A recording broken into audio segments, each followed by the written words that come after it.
Il y a des personnes qui ont développé une façon particulière d'aimer. Elles donnent juste assez pour vous garder, jamais assez pour vous rassurer. Elles maîtrisent l'art de la présence intermittente, de l'affection dosée, de l'intimité contrôlée. Ce sont les évitants, et ils ont un effet très spécifique sur les relations qu'ils construisent.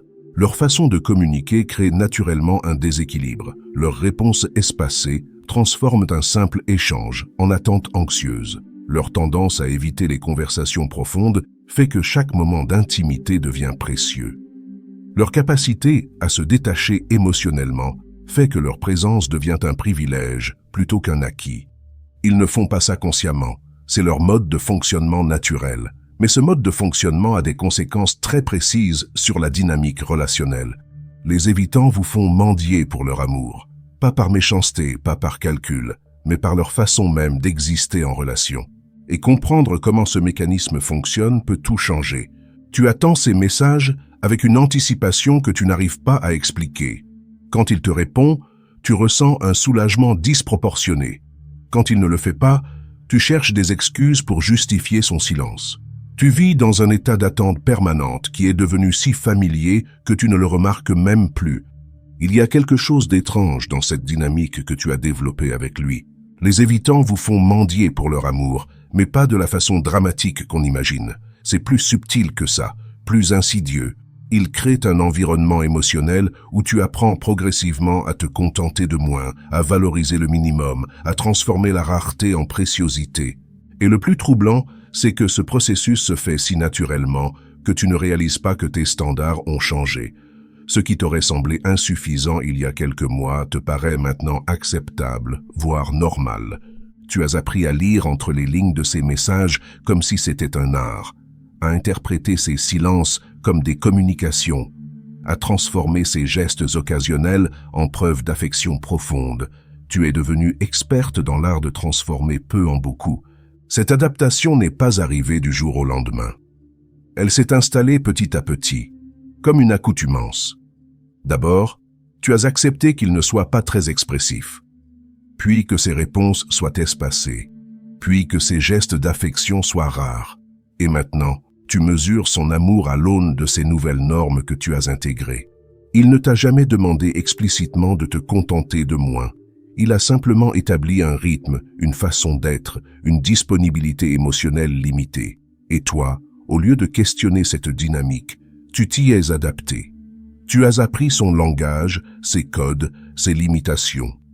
Quelque part en chemin, tu as commencé à célébrer les miettes comme si c'était des festins, à être reconnaissante pour l'attention sporadique comme si c'était de la générosité, à interpréter sa présence intermittente comme de la passion contrôlée.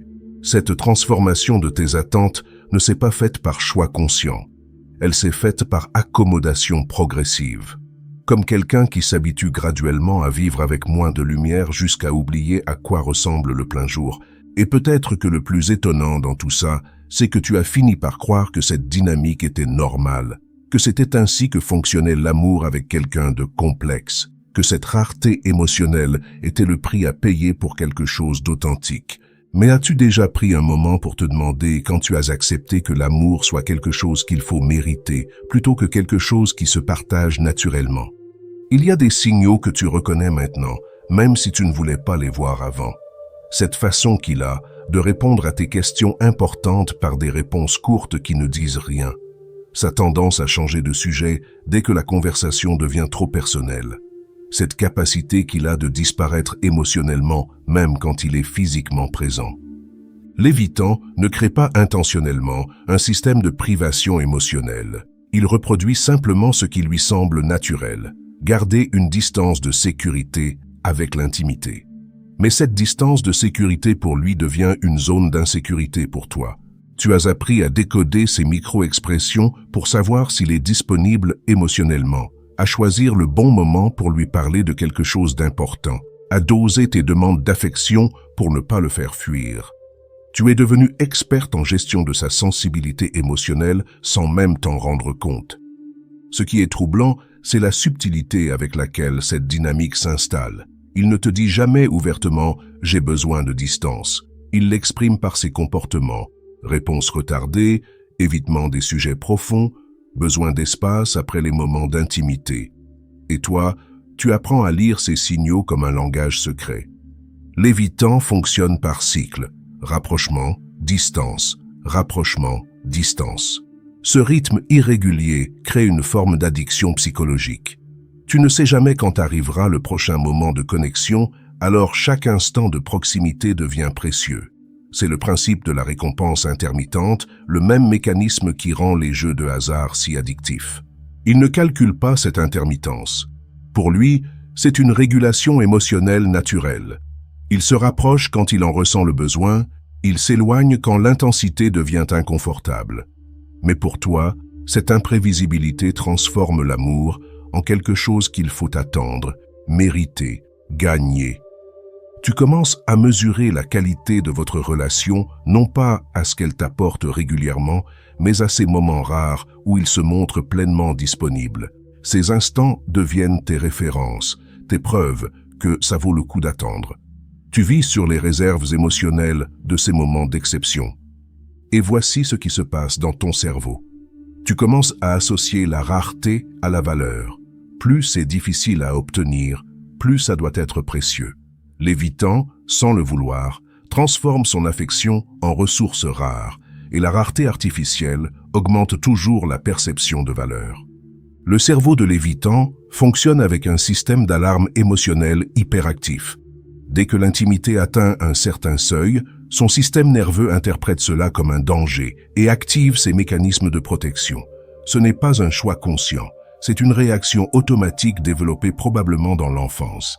Cette hypersensibilité à l'intimité crée des comportements très spécifiques. L'évitant va instinctivement réguler l'intensité émotionnelle d'une relation en créant de la distance dès qu'il sent que les choses deviennent trop intenses. Il ne sait pas forcément définir ce trop, mais son corps le ressent et réagit. Contrairement à ce qu'on pourrait penser, l'évitant ne fuit pas l'amour. Il fuit l'engorgement émotionnel. Il peut aimer profondément, mais il a besoin de doser cette intensité par petites doses gérables. C'est comme quelqu'un qui aurait une allergie alimentaire. Il peut apprécier un plat, mais en petites quantités contrôlées. Cette gestion par petites doses crée un effet très particulier sur la personne qui aime un évitant. Tu te retrouves dans un état de semi-satisfaction permanente. Jamais complètement frustré parce qu'il te donne quelque chose, jamais complètement comblé parce qu'il ne te donne jamais tout. C'est exactement la zone où se développe la dépendance émotionnelle. L'évitant a développé une expertise remarquable pour maintenir les gens dans cette zone intermédiaire. Pas assez pour partir, pas assez pour être satisfaite. Il donne juste ce qu'il faut pour maintenir la connexion sans créer une demande d'intimité qui le dépasserait. C'est un équilibre précaire, mais qu'il maîtrise intuitivement. Son langage amoureux, c'est la modération. Là où d'autres pourraient exprimer leurs sentiments avec des grands gestes ou des déclarations, lui préfère les signaux discrets. Un regard qui dure un peu plus longtemps, une main sur l'épaule, un message envoyé sans raison particulière.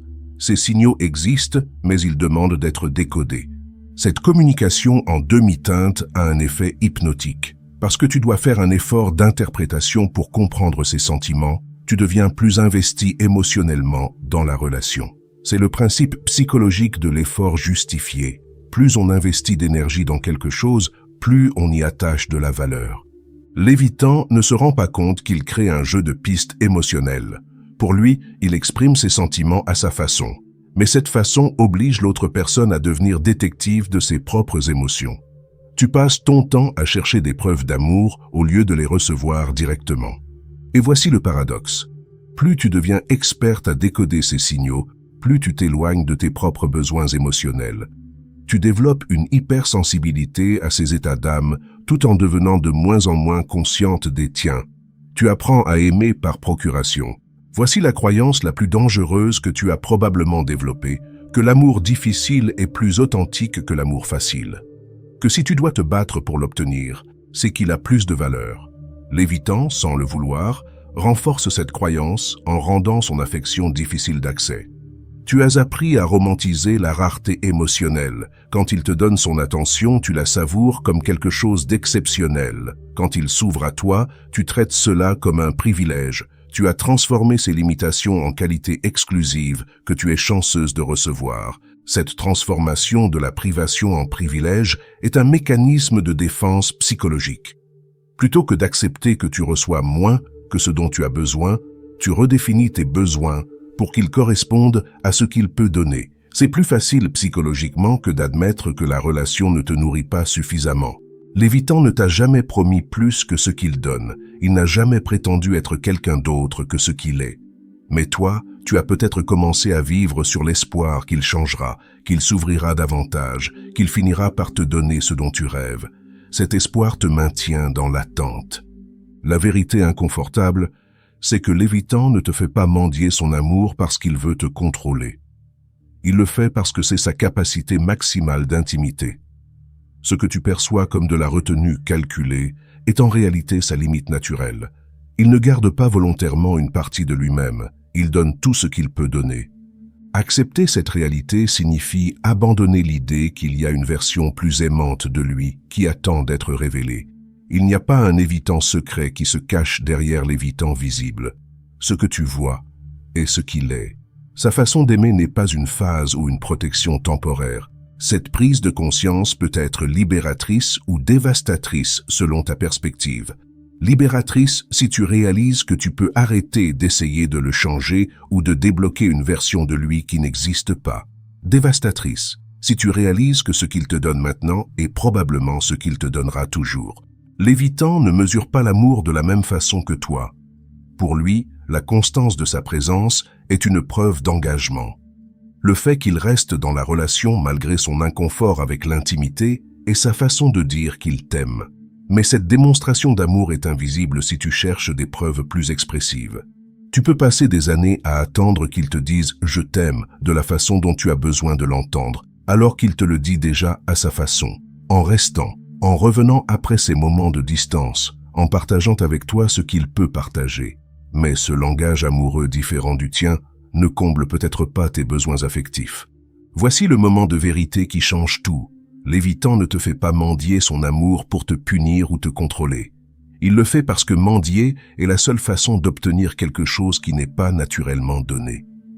Et peut-être que le problème n'est pas qu'il te fait mendier, mais que tu acceptes de mendier. Cette réalisation peut être brutale. Tu es devenu complice d'un système relationnel qui ne te convient pas. Non pas parce que tu es faible ou dépendante, mais parce que tu as adapté tes besoins à ses capacités plutôt que de chercher quelqu'un dont les capacités correspondent à tes besoins. L'insight qui bouleverse tout, l'évitant n'a pas créé ton besoin de mendier. Il a simplement révélé une partie de toi qui était prête à accepter moins pour garder quelqu'un. Cette partie existait avant lui et continuera d'exister après lui si tu ne la reconnais pas et ne la comprends pas.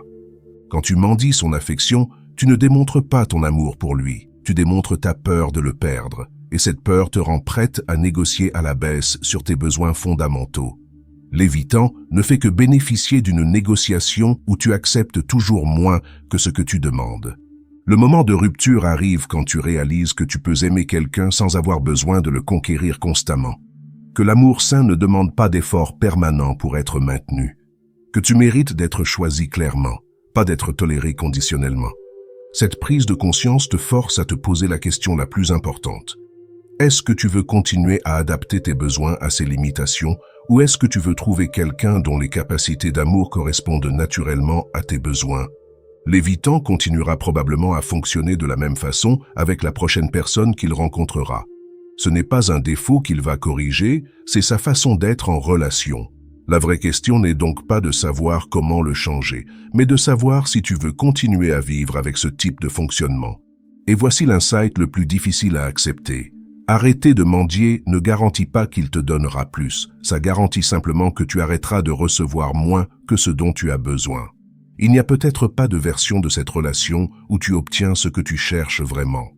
Mais il y a peut-être une version de ta vie où tu n'as plus besoin de chercher des miettes d'amour parce que tu reçois enfin des repas complets. Une fois que tu comprends que l'évitant ne peut pas te donner plus que ce qu'il te donne déjà, quelque chose se libère en toi.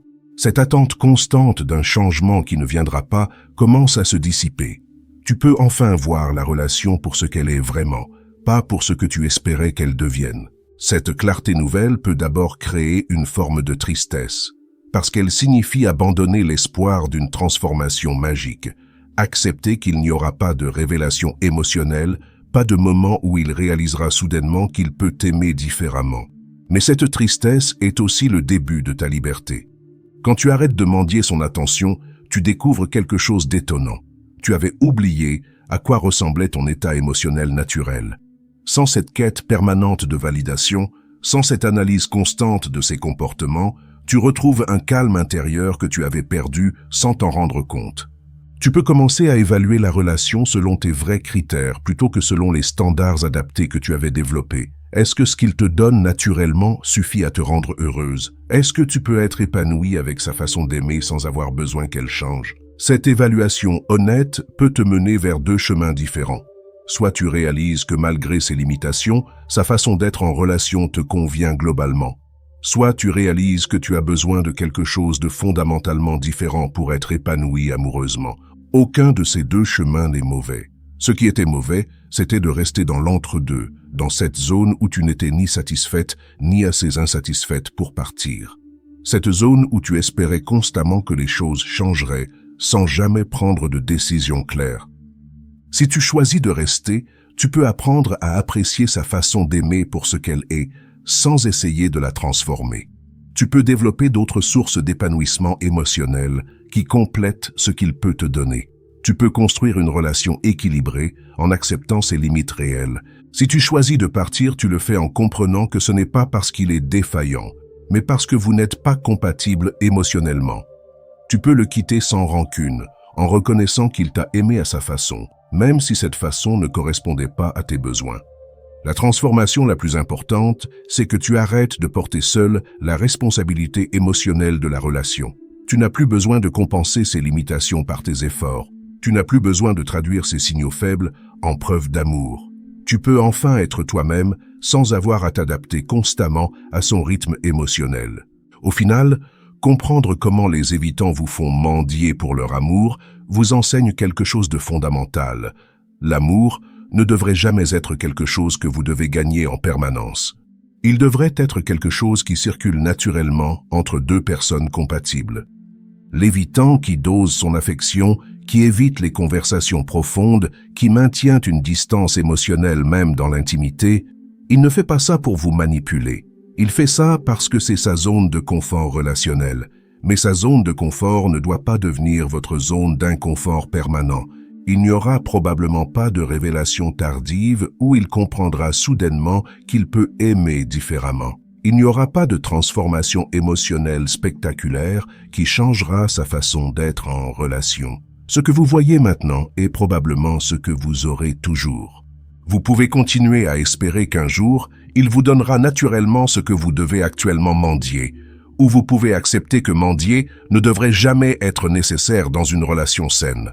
La paix vient quand vous arrêtez de mesurer votre valeur à la quantité d'affection que vous arrivez à extraire de quelqu'un qui en donne peu. Quand vous réalisez que votre capacité à décoder ces signaux faibles n'est pas une compétence admirable, mais une adaptation à une situation qui ne vous convient pas. Peut-être que la vraie question n'est pas « comment faire pour qu'il m'aime mieux ?» mais « pourquoi est-ce que j'accepte d'être aimé de cette façon ?» Parce qu'il existe des personnes qui donnent leur affection librement, qui communiquent clairement leurs sentiments, qui ne vous font pas deviner en permanence où vous en êtes avec elles. Des personnes avec qui l'amour ressemble à un échange plutôt qu'à une quête. L'évitant que vous aimez continuera probablement à aimer de la même façon limitée avec les prochaines personnes qu'il rencontrera. Ce n'est pas un défaut qu'il va corriger pour vous. C'est sa façon d'être, aussi fondamentale que sa couleur d'yeux. Mais vous avez le choix de ne plus accepter que l'amour soit quelque chose de rare et difficile d'accès. Vous avez le choix de chercher quelqu'un qui vous aime de la façon dont vous avez besoin d'être aimé, sans effort, sans mendicité, sans adaptation permanente. Et peut-être que c'est ça, la vraie libération. Réaliser que vous méritez d'être aimé facilement, clairement, généreusement. Que l'amour ne devrait pas être un puzzle à résoudre, mais un cadeau à recevoir. N'est-ce pas là une évidence que vous aviez oubliée en cours de route? Que l'amour vrai se donne, il ne se mendie pas,